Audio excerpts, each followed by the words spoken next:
After President Donald Trump raised steel tariffs to 50%, Canada dropped its own Iron Curtain. What used to be the calmest border of the 21st century suddenly became, well, an industrial battleground. Ottawa didn't wait.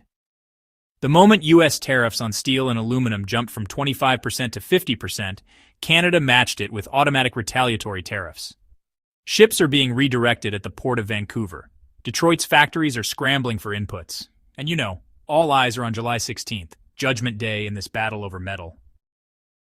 We're not even 6 months into Trump's second term, and one of the foundations of North American trade, the smooth flow of metals, has been shattered. By signing an executive order in late March, President Trump doubled the steel and aluminum tariffs from 25% to 50%. The legal basis? National security, under Section 232.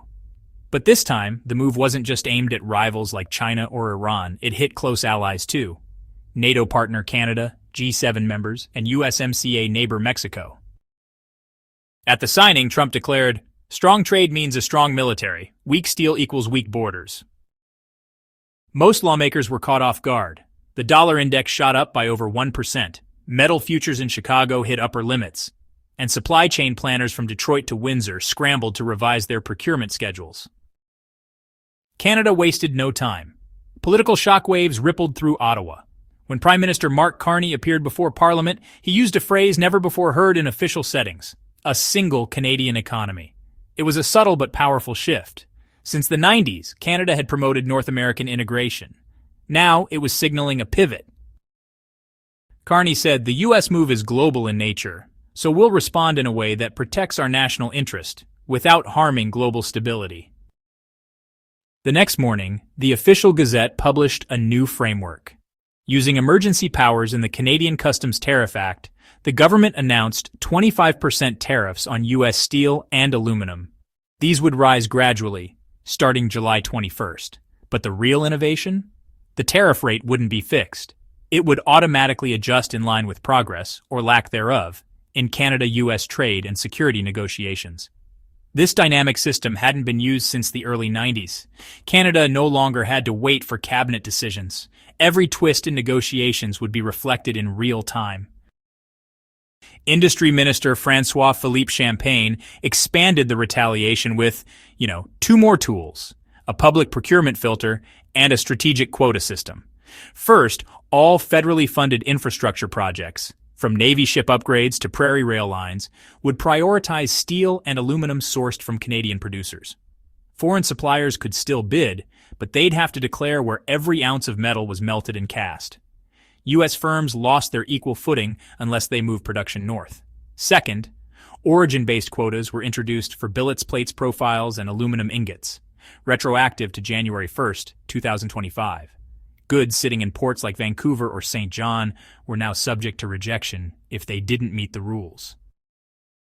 The retaliation plan wasn't just about tariffs. It came with a $10 billion cushion for strategic industries, known as the BETCO credit line, short for Business Emergency Tariff Credit Offering. The Canada Development Bank would offer up to $50 million in low-interest bridge loans to key manufacturers facing cash crunches due to tariffs. But there was a catch. Companies had to present plans to shift their raw material sourcing to within Canada or nearby regions. It wasn't just a bailout, it was a roadmap for long-term reshoring and nearshoring.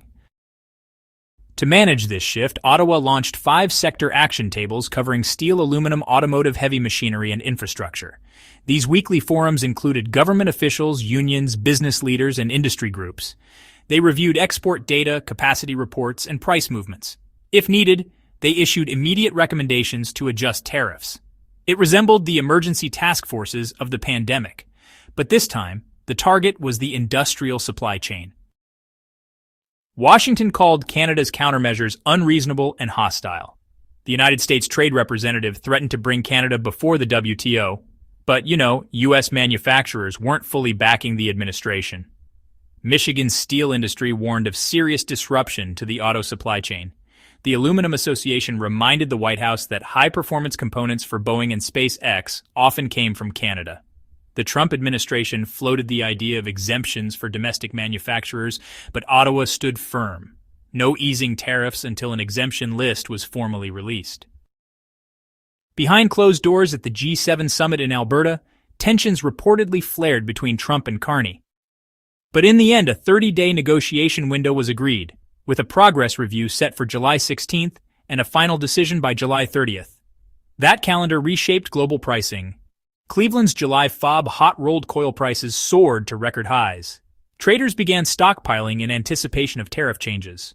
Domestically, Canadian opposition parties accused the government of moving too slow, asking why tariffs wouldn't begin until July 21st. The government defended the delay, citing coordination with allies like the European Union, Japan, and South Korea. Brussels announced its own steel waiting shield, while Tokyo prepared small aluminum shipments to help buffer Canada's bottlenecks. One of the most powerful and under-the-radar tools Canada deployed was the melt-cast origin requirement. This demanded that raw materials be melted and shaped within the same facility, or one within a recognized value chain.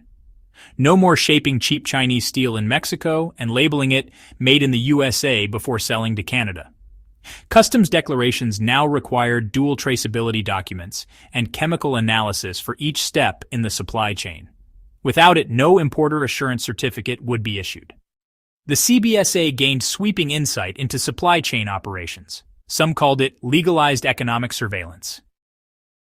The Build Canada Fund adjusted quickly to these new rules.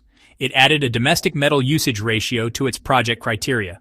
Over 24 billion Canadian dollars in highway, rail, bridge, and pipeline projects were modified. The biggest, a green hydrogen corridor stretching from the Atlantic to the prairies. Initially sourced from Asia, it now shifted to Ontario steel, potentially maxing out the province's 3.5 million ton annual output. Unions expect over 1,000 new jobs. Carney's rhetoric was backed by budget.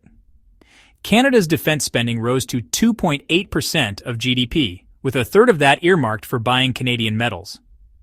Halifax shipyards will build Arctic patrol vessels from local steel, minimizing scrap imports to dodge tariffs, boosting recycling demand and green exports to the EU.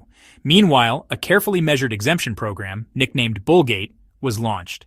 U.S. suppliers could apply for exemptions on critical alloys, but had to provide a detailed 10-part file, including third-party certification and proof of insufficient Canadian supply.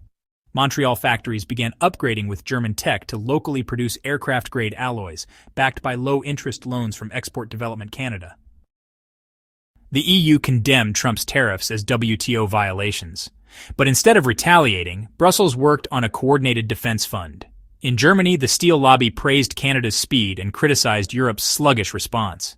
France urged the European Investment Bank to expand green steel bonds, focusing on subsidizing clean projects over tariff battles. As July 16th approaches, global players are bracing for a split de-escalation or a lasting tariff war. Central banks are nervous. The Fed fears rising metal prices will reignite inflation. The Bank of Canada may hedge against U.S. dollar exposure. Steel and aluminum are no longer just raw materials. They're now tools of diplomacy, economic warfare, and domestic industrial policy. Canada's response to Trump's 50% tariff is more than retaliation. It's a full-scale reset of its industrial identity. From trade forums to parliament floors, from steel mills to climate corridors, Ottawa is reclaiming sovereignty with molten precision. It's the birth of a single Canada industrial ecosystem, one built to mine, smelt, shape, and build, all under one national flag. Let us know your thoughts in the comments. Don't forget to subscribe, enable notifications, and we'll see you in the next video.